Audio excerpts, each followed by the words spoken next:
राधा वल्लभ श्री हरिवंश। आइए आज हम चर्चा करते हैं कि जब हम गुरुदेव भगवान के आश्रित हो जाते हैं, जब हम गुरुदेव भगवान की आज्ञा में रहते हैं, तब उसका हमारे जीवन पर क्या प्रभाव पड़ता है और ऐसा करना हमारे लिए इतना महत्वपूर्ण क्यों होता है। जब हम गुरुदेव भगवान की आज्ञा में रहते हैं, उनके आश्रित हो जाते हैं, तब माया किसी भी तरह से उस व्यक्ति को परास्त नहीं कर सकती है। माया की कोई सामर्थ्य ही नहीं है कि वो उस व्यक्ति को परास्त कर दे जो गुरुदेव भगवान की आज्ञा में है। स्वयं साक्षात प्रभु प्रकाशित हो जाते हैं जब हम गुरुदेव भगवान की आज्ञा में रहते हैं, उनके आश्रित हो जाते हैं। जब हम गुरुदेव भगवान की आज्ञा का उल्लंघन करने लगते हैं या जब हमसे अनजाने में गुरुदेव भगवान की आज्ञा का उल्लंघन होने लगता है, तब हमारे मन में कई तरह के विकार उत्पन्न होने लगते हैं। हमारा हृदय उन विकारों से जलने लगता है। जैसे कि एक बार गुरुदेव भगवान से एक शिष्य ने सवाल किया कि हे गुरुदेव भगवान, मेरे मन में काम वेदना उत्पन्न होती है और इस विकार से मैं बहुत परेशान हूँ, इस विकार से मेरा हृदय बहुत जलता है। मैं मधुकरी मांग कर पाता हूँ तो अमनिया भोजन होता है, उसको भोग लगाकर श्री जी को तभी उस भोजन प्रसादी को पाता हूँ। मैं क्या करूँ? मैं पूरी दिनचर्या भी सही से करता हूँ, लेकिन ये विकार दूर नहीं हो रहा है। इस विकार से मेरा हृदय बहुत जलता है, मैं क्या करूँ? तब उन गुरुदेव भगवान ने बोला कि तुम विचार करो कि तुमसे कोई दोष दृष्टि तो नहीं बन गई है तुम्हारे गुरुदेव के प्रति, या तुमने किसी आज्ञा का उल्लंघन तो नहीं कर दिया है। तब उन शिष्य ने बोला कि नहीं गुरुदेव, मेरे से तो ऐसा कुछ नहीं हुआ। तब उन गुरुदेव ने बोला कि तुम जाओ और एकांत में जाकर चिंतन करो। यदि तुमसे ऐसा नहीं हुआ है तो ये विकार तुम्हारे पास आ ही नहीं सकता, ये विकार तुम्हारे अंदर उत्पन्न हो ही नहीं सकता था।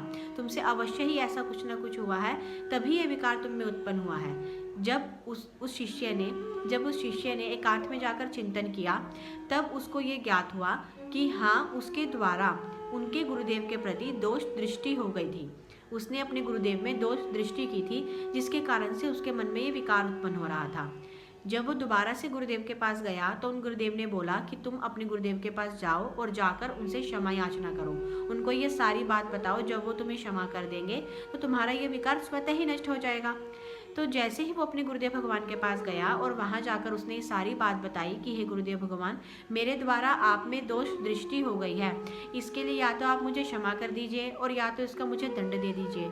आप जैसा सही समझे वैसा कर दीजिए गुरुदेव भगवान, लेकिन मुझे इस विकार से दूर कर दीजिए। तो उसके गुरुदेव ने उनको क्षमा कर दिया। तो जैसे ही उनके गुरुदेव ने उनको क्षमा किया तो उनका वो विकार स्वतः ही नष्ट हो गया, हृदय शीतल हो गया।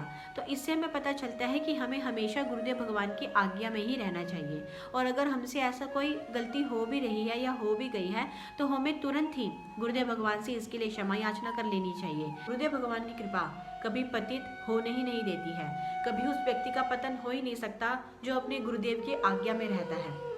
गुरुदेव भगवान की जो कृपा होती है वो सदैव मोक्ष में पहुंचाने वाली होती है। इसलिए हमें सदैव गुरुदेव भगवान की आज्ञा में और उनके आश्रित होकर रहना चाहिए, उनकी शरण में रहना चाहिए। अगर आप किसी न किसी पतन की राह पर खड़े हो, आपका पतन हो रहा है, तो अवश्य ही आपसे कोई ना कोई गुरुदेव भगवान की आज्ञा का उल्लंघन अवश्य ही हुआ है। फिर चाहे आपने उनकी आज्ञा के विरुद्ध दिनचर्या की हो या आहार लिया हो या किसी का संग किया हो, कोई ना कोई गुरुदेव भगवान की आज्ञा का उल्लंघन हुआ है, इसीलिए आपका पतन हो रहा है। अन्यथा जब हम गुरुदेव भगवान की आज्ञा में होते हैं तब हमारा पतन हो ही नहीं सकता। इसीलिए हमें सदैव गुरुदेव भगवान की आज्ञा में रहना चाहिए, उनके आश्रित होकर रहना चाहिए। राधा वल्लभ श्री हरिवंश।